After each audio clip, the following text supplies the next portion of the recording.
तर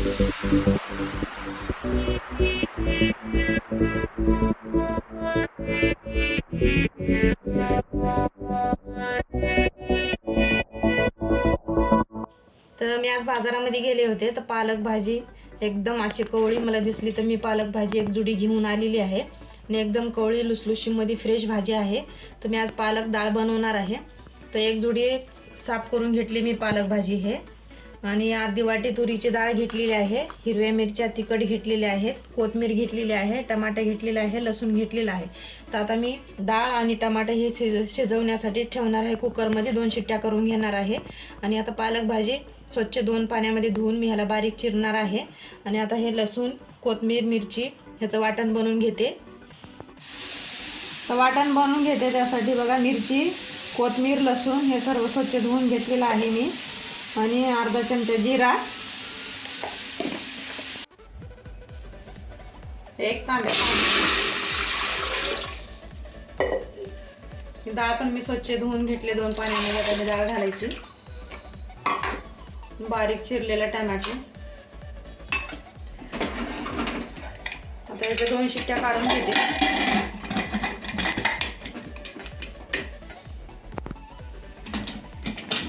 2 शिट्ट्या झालेल्या आहेत. तर डाळ अशी शिजली आहे, एकदम मऊ झाली डाळ. हळद अर्धा चमचा, चवीपुरतं मीठ.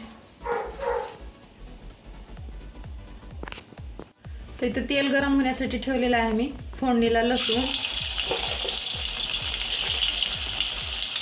जिरा अर्धा चमचा,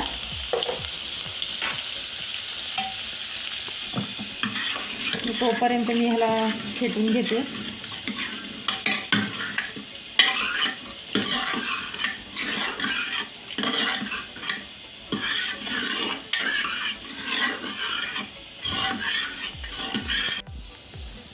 तर फोडणीला हे बघा असा छान कलर आलेला आहे. तर आता ही डाळ, घोटलेली डाळ आता ही घालायची आहे त्यामध्ये.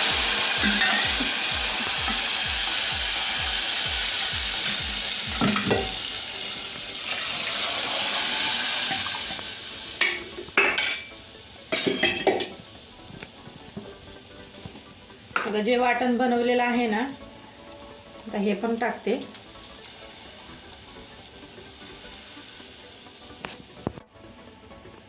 आता ह्याला असं मिक्स करायचं आहे बघा हे.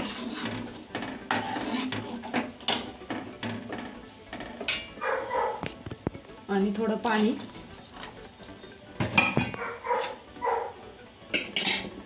आता हे पालक मी बारीक चिरून घेतलेला आहे, तर हे पण घालायचं.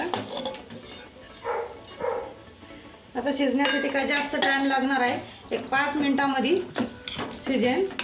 आणि जास्त शिजू द्यायचं नाहीये, एकदम हिरवीगार मस्त दिसते. 5 मिनिटं शिजू द्यायचं आहे भाजीला. चवीला पण एकदम भारी लागते.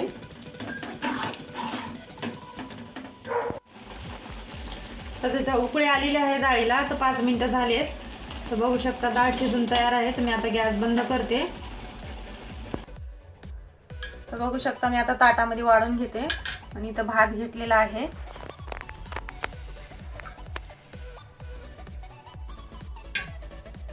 एकदम भारी डाळ झालेली आहे, त्याच्याबरोबर खायला पापड. तर मी आता जेवायला घेते मी.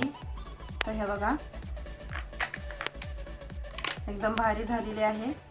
आणि तुम्ही पण असंच बनवा आणि कसं वाटलं मला कळवा.